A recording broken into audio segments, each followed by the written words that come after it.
iPads and other devices are called tablets because they belong on tables.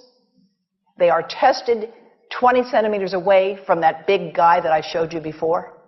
20 centimeters away. They are not approved to be held in the laps of little children, although millions of kids are having them now in schools because the people involved in educational technology and those involved in public health research are not talking to one another.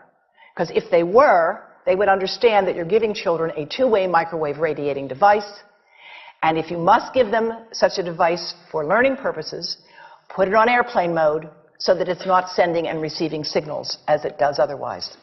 Now, this is some new modeling, again, that we've developed with colleagues in Brazil, and we can share with you how we've done it.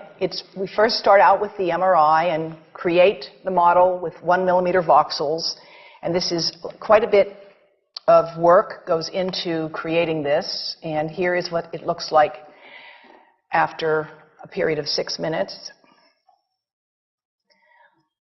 And that's really not as bad as it might look because you see the red area only gets partway through the eye of the adult, right?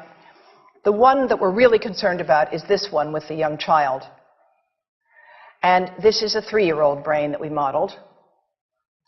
And you see that by the end of that 6-minute call, the peak radiation, yellow and red, is getting all the way into almost both eyes. And again, this is one call, and it's not going to kill anybody. It may not cause any biological effect whatsoever for 1 call or 2 calls or 3 calls. But the question is, what's the cumulative impact of this kind of exposure? How do we evaluate it? And I want to show you an example of some of the work that we are doing now that I'm releasing here for the first time.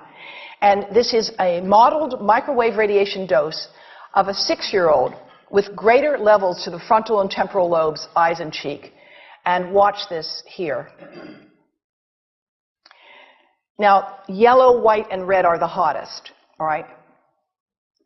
And if you look carefully, you will see it's going into the eye, the nose. Do it again, just so you'll get to see it. And partly into the brainstem. Now, that's just showing you that there's going to be some exposure into that area of a young head. It doesn't tell you that there's any biological effect, right? Now, the next slide is going to show you something that might be of interest to students and faculty here. And that has to do with exposure to the reproductive organs. We call them the gonads. I think you say the testicles. And bone marrow. And look here at the radiation as it gets into the groin area. And that's just from having a mobile phone modeled into the pocket. And this, again, is based on a normalized SAR with I think we had a dipole antenna. Now, the breast. The breast is mostly fat, contains a lot of fluid. Things that contain fat and fluid cook faster in the microwave oven. Now, a cell phone can't cook anything, all right? Mobile phones do not pop popcorn. That was a fraud. They don't make any heat that we know of, otherwise they wouldn't be permitted.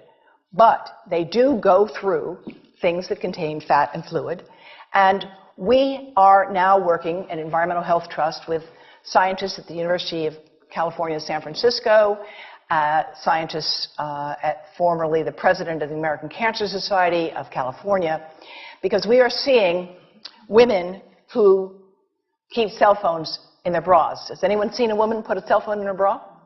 Hands up, please. Please tell them you've heard now why they shouldn't do that. And here I want to show you our first case report from 2009, and we now have many more. This was a Chinese-American woman who used her cell phone 4 hours a day in her bra for 10 years while she was driving.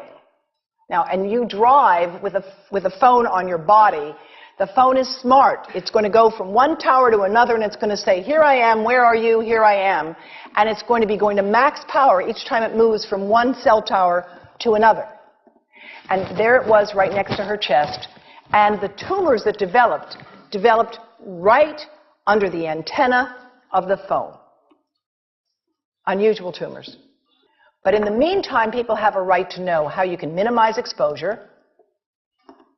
And again, I think this information is available on our website, will be available on yours.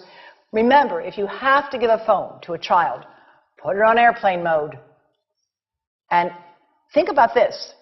That microwave oven, it works because there's a metal box around the microwave signal, and the signal pings all over the place. Next time you get into an elevator or a train for any length of time, put your phone on airplane mode. Otherwise, that signal is going all over the place, magnifying and coming back. Keep the mobile phone away from you when it's on and you are asleep. Now, it takes a village to do a lot of things. These are some of the people whose materials I've used today with their permission, and I can't read this list to you, but I want you to know that I feel really honored to be working with some of the most talented people in the world on this issue. And they have given me permission to share these materials with you. And I leave you with this thought from Albert Einstein. The world is not dangerous because of those who do harm, but because of those who look at it without doing anything. So, thank you.